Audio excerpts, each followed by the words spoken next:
I just did a whole video rant that made me aware of how much anger and rage I have bubbling under the surface here. So the first thing I'm going to say in the politically correct version is don't bring your shit and dump it over here. It's not a safe place for you. It's not a safe place for me. It's not a safe place to be a white man in my world. Just ask my husband. We have to face the facts. That's what denial is. Denial is not a river in Egypt.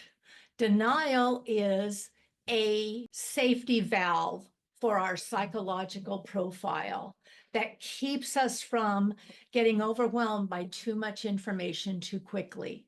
And then as that information flows in, we can face the facts. Okay, these are the facts. I don't like them.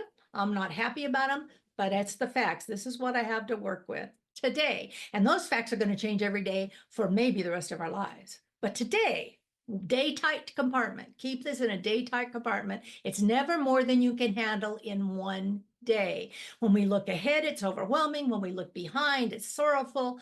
In today, I have everything I need today to navigate. All right. Then the next stage of grief is anger. And I see the collective anger beginning to bubble up.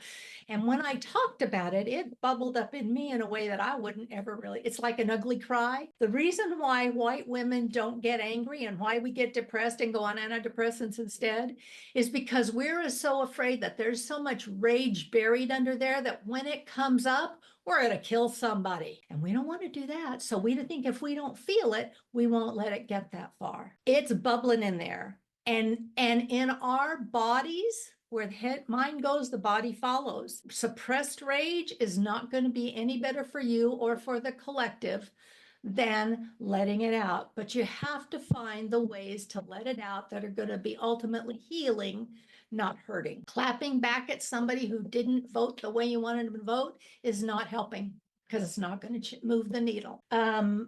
Inviting people to feel all their feelings, creating a safe container for that is about the only thing I'm good at. And I've always been good at that because I've always needed a safe place. And the only people who need a safe place are the people who've never had one. I got asked today to do a little video about change management because every time there's trauma, every time there's bad morale, every time there's an issue, trust is broken. The process out is difficult. It's emotional. It's painful. It must be expressed to be healed. The dynamics are the same. Everything I've done has led to this moment. I want to offer spiritual insight in service to others. That's the grandmother effect if you have a safe and sane grandmother. And many of us didn't.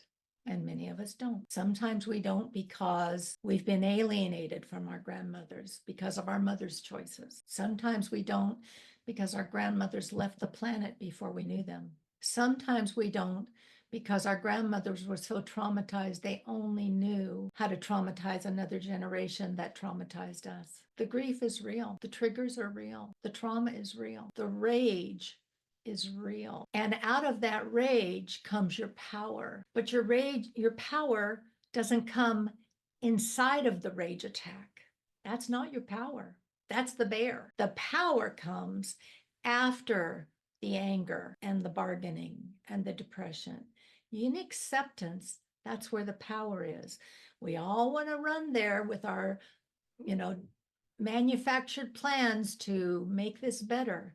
You can't make it better for anybody. You can't even make it better for yourself. So you sure as hell aren't going to make it better for anybody else until you have sat with this long enough to get emotional, physical, and spiritual clarity. So while everybody else is rushing to say, it's been 3 days, you should be better by now, come and join our movement, I'm suggesting that we slow the fuck down, take yet another deep breath, and don't get caught up in the momentum that wants to keep us crazy. The Underground Railroad that was so successful in the 1800s didn't happen but from a knee-jerk reaction.